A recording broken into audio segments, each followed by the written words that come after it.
Before the release of Xenoblade Chronicles 3, Mio appeared to be the most intriguing character in the game, due to the focus on her in the trailers, the fact that she didn't have long to live and her similarities to Nia.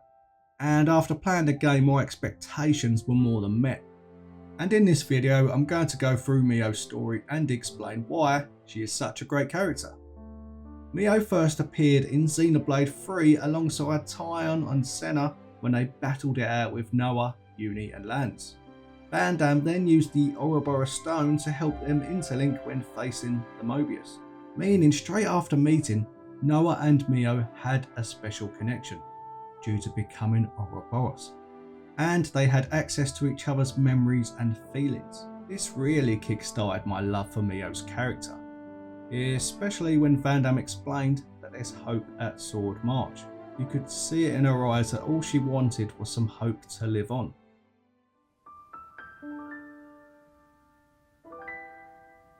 Is that...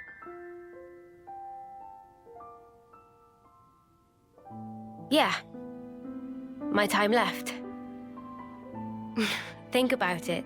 Wouldn't want to lose track of time and just run out. Today, it's exactly 3 months.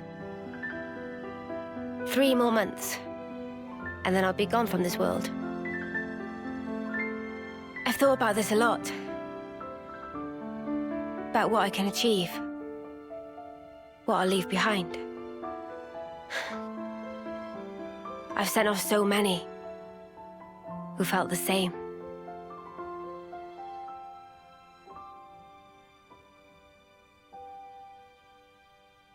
I see.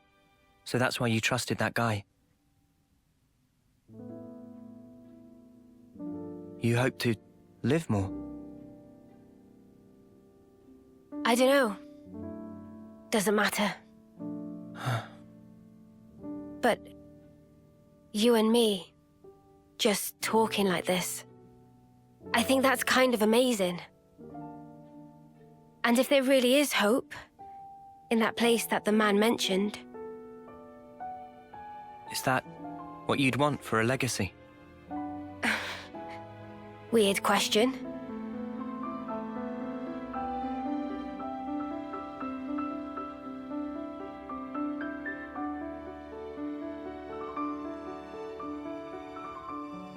Those who can leave their legacy, are they content at the end? Huh? And the ones left behind, can they really come to terms with that? That's food for thought. Huh?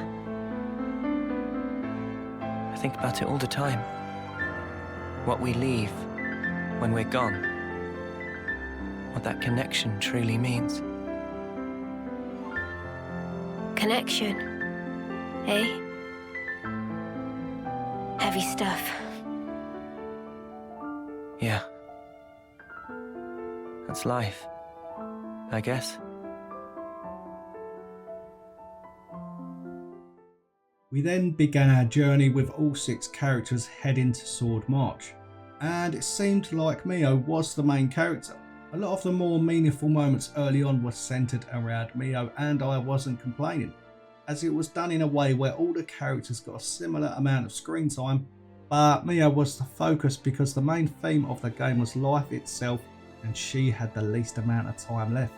And I loved how endearing she was despite not having long left. Whether she was speaking about her diary or struggling with the heat in the desert, she had this aura about her that made me smile, but also made me have a weak feeling inside my stomach because of her situation. I just felt this raw emotion watching her talk about her life. I wanted to savour every moment she was on screen, because I couldn't see a way out for her. And that's pretty rare in gaming, playing as a lovable character that you know is going to die. I can think of Arthur in Red Dead 2, but that wasn't apparent until later in the game. So of course she hid her anguish for a while, pretending she was fine until the gang decided to divert to Keves Castle. She vented her frustration towards Noah, which wasn't just because of her life, but because of Miyabi's. She wanted Miyabi to live on as well and gave her flute to Noah. This scene is one of my favourites, as you can see the raw emotion from Mio. The tears, the trembling voice and the expression on her face said it all.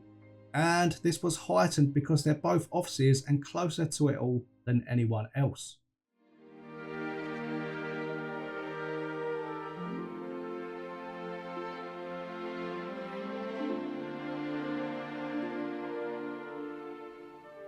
This belonged to a friend. We served in the same colony. She was my officer partner. Miyabi was her name. So your officers sometimes work in pairs? Yeah. You know, I was surprised when you joined in and played alongside me back then.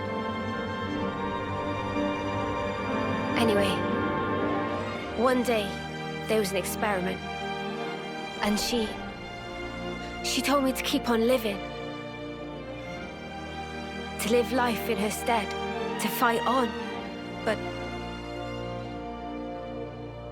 the stupid thing is, I was the one who was older than she was.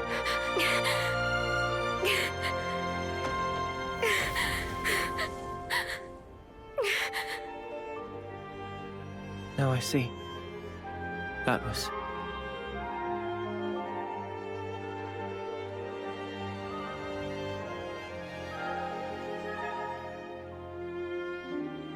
Say, wanna exchange flutes? What? But isn't that... I guess it's a little too icky. No. I don't care about that. I'm just trying to say... I just like it to be used a little longer. To make up for the time Miyabi lost. You'll still be around after me. Mio. I get it. All right, it's a trade. You should know. Mine's seen better days too. Don't worry. I don't really mind either.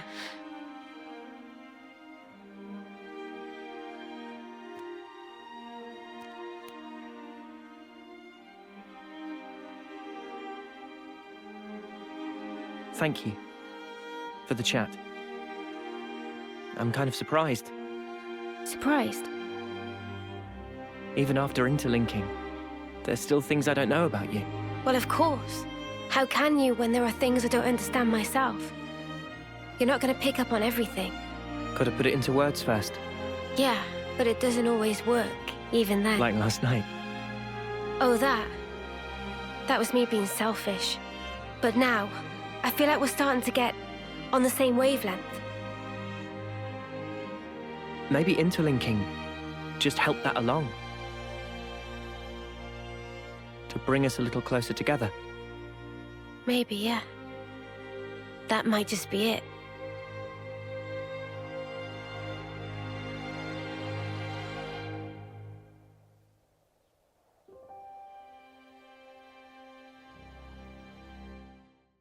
You can also see Mio's and Noah's connection growing stronger in this moment, though she started to accept her fate, which was so sad.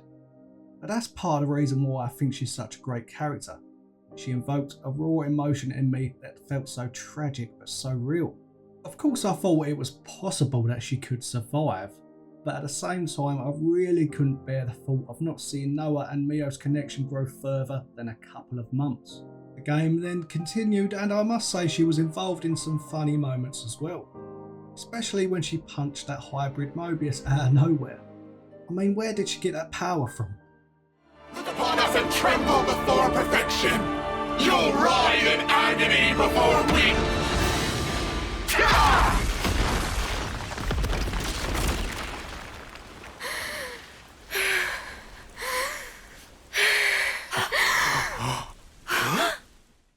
I really don't get bored of seeing that. Anyway, after escaping Kevin's castle, they are met by Monica and go to the city. What followed was probably the most wholesome moment in gaming, when they saw a newborn baby for the first time.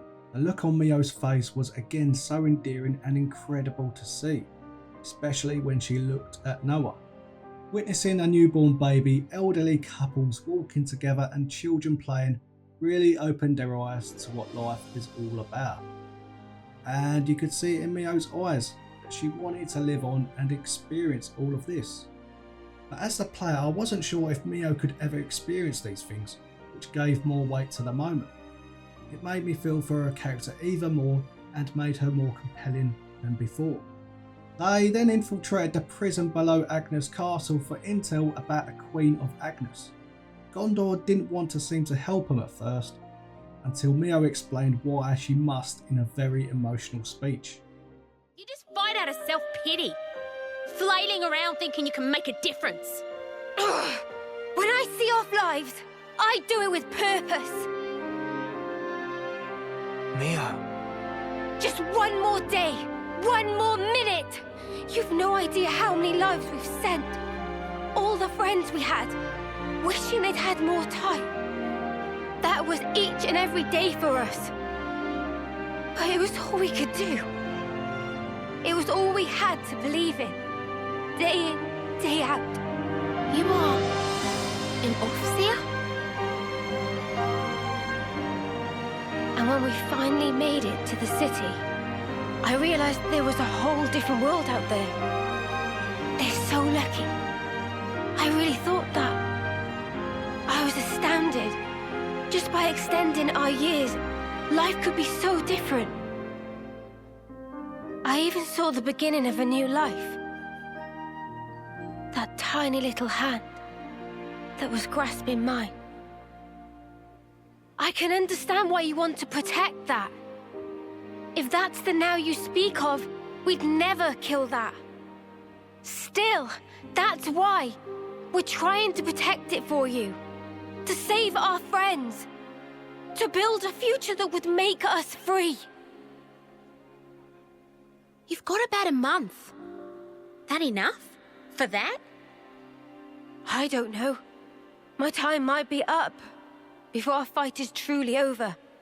There's probably not that much I can do. Mio. But I've got to try. I'll keep trying while my flame still flickers. And after that...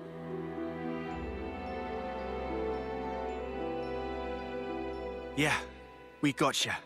We'll carry on your will. Right, Noah? Of course. I don't really want to imagine that. But there's just no running away from it. All we can do is move forward. We have to. That day, Guernica entrusted us with this power. And because of that, we made friends with former enemies. Believe us, your now is safe with us. Again, she seemed to imbue this raw emotion every time she spoke, which was desperation but also came from the heart.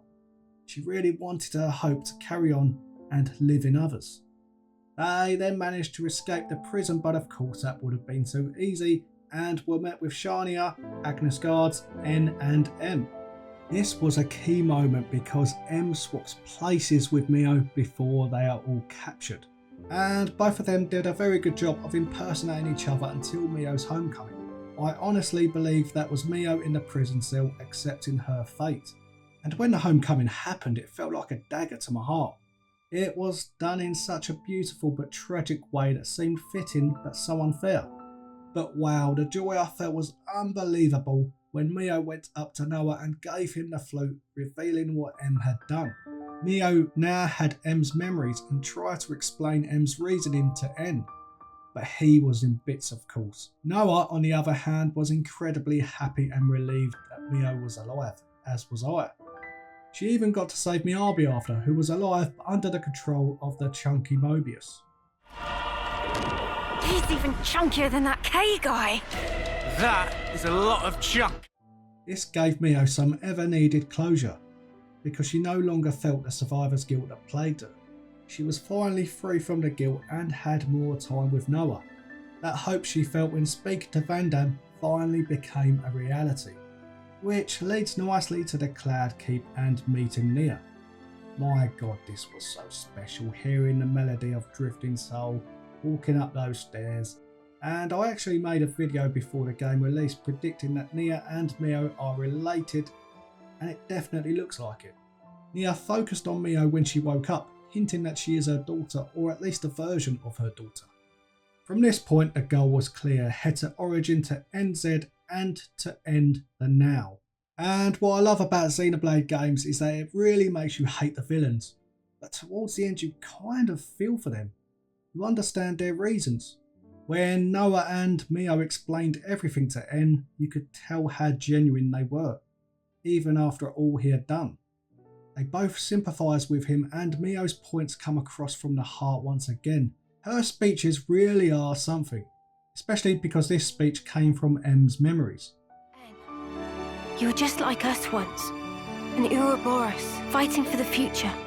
But one day, you gave up on it and made the choice to protect the now. But you know, that's okay too. To protect and to endure. There's shapes a wish can take. And I knew exactly what that meant. Mio? And after defeating Zed, we get that incredibly emotional ending with the worlds drifting apart. I am so glad they kissed beforehand, as they both deserved it. But having to say goodbye to each other was heartbreaking. I just hope Mio is reunited with Noah again in the DLC, as Noah did say they would meet again. Xenoblade endings are a roller coaster of emotions, and just seeing them run towards each other but unable to reach felt so cruel but real. Nia's post-game mission was very interesting and all but confirmed that Mio is her daughter, which adds even more weight to her character. But also raises a number of questions. I mean, obviously Rex was busy, bloody hell, but we shall see what happens with that. But overall, I believe that Mio is a great character because of how she grows, because she managed to shine the brightest with 5 other brilliant characters in the game, and because her relationship with Noah was filled with so many emotional moments that will stay with me forever. I keep going back to that raw emotion I felt in every scene she was with Noah or when she was talking about her life. And I'm struggling to think of another character that's made me feel that way before. She exceeded my expectations so much. Xenoblade just has a knack of creating great characters that you have an emotional connection with. I can't speak more highly of Mio. She's so lovable, endearing and sweet, but can also pack a punch. I really do love her as a character, and fingers crossed she gets to meet Noah again. Thank you for watching. Let me know your thoughts, like and sub, and I will see you very soon.